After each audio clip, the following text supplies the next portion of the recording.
Tadzoka zvakare pano pamba pagogoma bhiza. As you can see, mozviona tapedza basa. Saka patinopedza isusu tobva tarova pasi kuti tiende kune dzimwe nzvimbo zvakare. Asi tisati tatanga kutaura zvakawanda wanda, regai timbotenda mashemarines guys. Icho.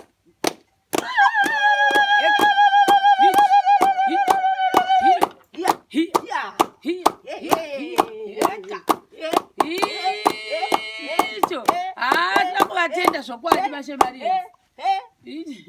Chimbouya mbotosevha energy.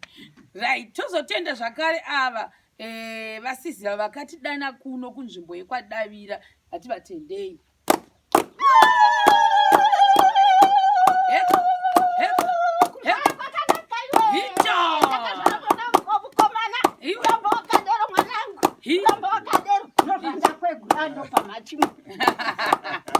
Right, titenda muvakidzani hayo wakamira zvokwadi kuti anga ari panowo achitibatsira kuimba murume wake. Unfortunately sambowana achiuya pamavhidhiyo, asi ndovasa kuti ndivo vakanga vachinyanya kumira kuzvitinha nezvimwewo zvakare. saka toda kuvatenda izvozvo. Then tichiri ipapo toda kutenda mashemarienzi ese akamiramira kuti mudhuri ungochi uchipera. Uzvo akambogombera asi takapedza basa, ndo zvatoda kufara nazvo izvozvo. Tobva ipapo toenda zvakare pakuti ndakaisa chikumbiro chekuti ndinotsvakirawo musikana uyu basa rekuti anga achinda kunodzisuka hake ndiro idzodzo achichidhiraivha chikorobho hazvina mhaka kana repai. Ndinoda kufara kuti vanhu vazhinji vachindifonera, vamwe vachibvunza kuti wakazoriwana here zvazvo zvakanaka. Ndikazotaurawo kuti kwaari kuinda ngaasanouteka advantage kana kumubundikidza naiye uyu indapatidzo nemusikana wacho. Iye uyu Emma kana kuti mai junior ndochivaudzawo zvakare muno muvhidhiyo nambuya muchiwa.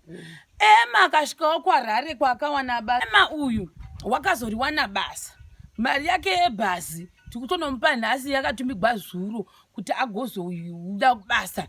Unfortunately handisi kukwanisa kuti ndinge ndichinda naye because ndiri kutoda kuenda nedzimwe nzvimbo 3 dzakasiyana. Saka ndaona kuti ndibve naEmma nhasi vanga vambobvunza kuti hazviite kuti uye naye, asi kuti hatikadi ndikabva kuno ndichanobuda nekugoko ndoenda nekubhingi ndobva ikoko ndobuda kana Bulawayo ndozosvika kana musi weTuesday ndichingwana Emma. Iye nawewo ndofunga azofariwa because basa rake harisiri kutenderera neni. Basa rake ndiredi ndiri kuinda kundogara kwaRarare tichifefeterwa nemhepo yemarari. Isu tofefeterwa nemhepo dzekumamisha ine mere mbuya. Amen. Ndatombofara ndikati no unoziva kuti chika rega angopedzerana munhu wake wakamuti ndomuda iye. Ivo vakanditiwo zvakare ndasvikawo marara ndofanira kuzonge ndichivashanyirawo ndichizoonawo kuti wadiwo wasvikawo zvakanaka here Emma wachoni kuitira mangwana.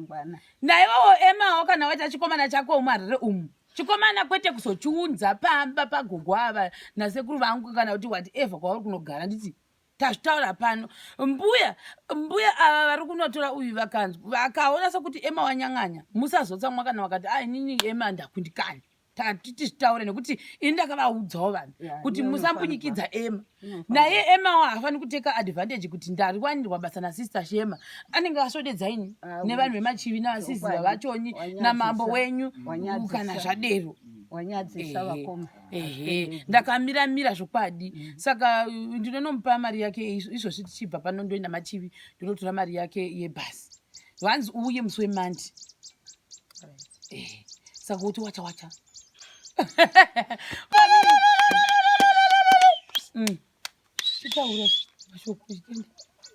tiende basa. Iwe vamwe vari kuda kaunda mamukasei hama neshamwari. Ndinofara ndinomufariro mukuru usingambobviri. Ndotenda sister Sheroni vakaita kuti vanditsvagirawo basa. Ndotenda veduwe ndiko ndichengetewo mai vangu nevana vangu veduwe shuga yagogo yavanodai ndizvozvo. Saka ndongokuti all the best. Kana wati achikomana hatisi kuti haunorambidzwa chinda unoondera kujokoto mutaundi munotoni menyu umo pamwe kune jokoto rekuhove hatiziviwo kana kuti mutaundi imomomo.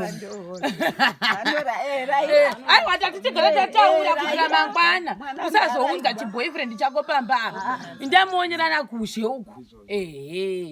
Asi munhu uri smart hatingambomuryiri pautsanana zvake. Ndo zvandakaonotisa. Aiwa Emma uri smart enofara zvokushanda ndo zvinhu 2 zvandakaona unless wazochinja waveyo kuda uchachinja tizivi. Handiti saka imbopa vasiziva vataure tiwe. Toda kutenda Mwari zvekare ine nguva ino nomukana uno watapiwa tichitarisa imba yamira iyi. Hongu pane basa guru rakabata pano ratinongoona. Hazvina kuperera mukutaura bedzi asi maresults anoonekwa nechinhu chiri physical chakamira apa. Basa ramakabata mashemarians rinoshamisa. Makati pachitsvambe makati vhura njere. Rudo runoexpresswa nokupa. And this is what you have demonstrated. Kuti Mwari wakada nyika akaipa mwanakomana wayo. Naizvozvo tinokurudzirwa kuti tive nerudo rwakadai tambanudze ruoko rwedu kune avo navo vanenge vaita need mukati mukurarama. Nguva ino iyi ndinoda kutenda zvikuru nebasa ramakaita. Rambai makadaro, rambai muchiitira vamwe zvakadai. Mwari achikukomborerai muzita raJesu. Amen. Saka kozvezvo tinomboita kumbodzimwe nguva vamwe hama dzepatizo dzokunamboya time chaicho unfortunately taita emergency saka ndosaka tisingakwanisi kuzenge takumira izvozvizvo vachazosara pamweyo vachiita zvavanoita hatina kuzowana kuti tione mukana iwoyo wekuzoona hama dzavowo dzichiuya dzichitenda dzichiimba nesu saka isi taakungoti sezvo imba yapera maiona kuti yapera tombofara tichiimba but mune saga rasita tipika saga ragogo rine zvimwe zvinhu zvamakawanirwawo kuti munge muchiekera munoti pana achakwana shangu here pana achakwana chii bibi saga kunemvalo kunagunda kugamchira ukapa kunemvalo iwe ukapa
Kudai muvakidzani uri kufara nokupembera nezvatakaitigwa imba toiona achitanga taiti kuti inopera asi takugutsikana yairi zuva nezuva tichifara tichipembera.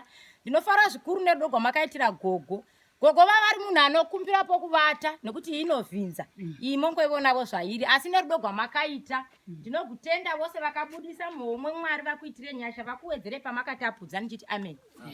Gogo taurai. Aiwa, ndinotenda vana vangu neivava vakagwa neigogu noivava vakatsvaka nomwana wangu musikana urambe wakadero nababa vako namai vako vakakupindira chikoro ukaziva njere idzedzo urambe wakadero. Aiwa, ndinofara naivava handikazi kuti ndingafara ndichiti kudii. Ndinotenda ngaona pokugara wanga uri munjuru uyu nomwana wangu komana wakaita mwanangu zvino zvandakweguranda pamachimwe chikomana. Haiwa, chindipamhiravo chimwe chikomana chizondichengeta mwanangu. Haiwa, ndinotenda. Fambai zvakanaka vana vangu, mugare muchindirangarira, musarambira kure. Ana zhezhara vako muye kuzotora zhezhara munongorivona ndichirima muye kuzotara kana mvura yana.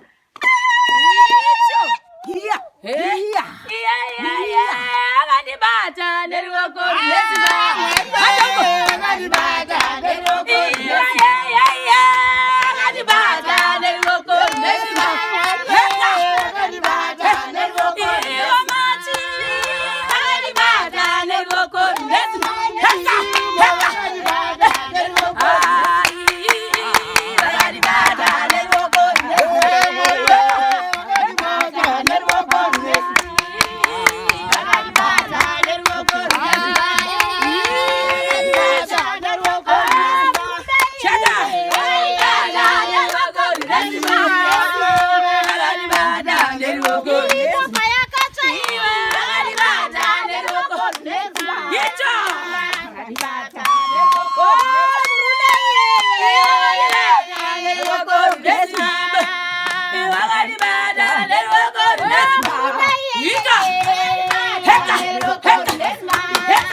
vakandibata neruoko Saka guys, izvozvo bye bye. bye bye Tinokuonai.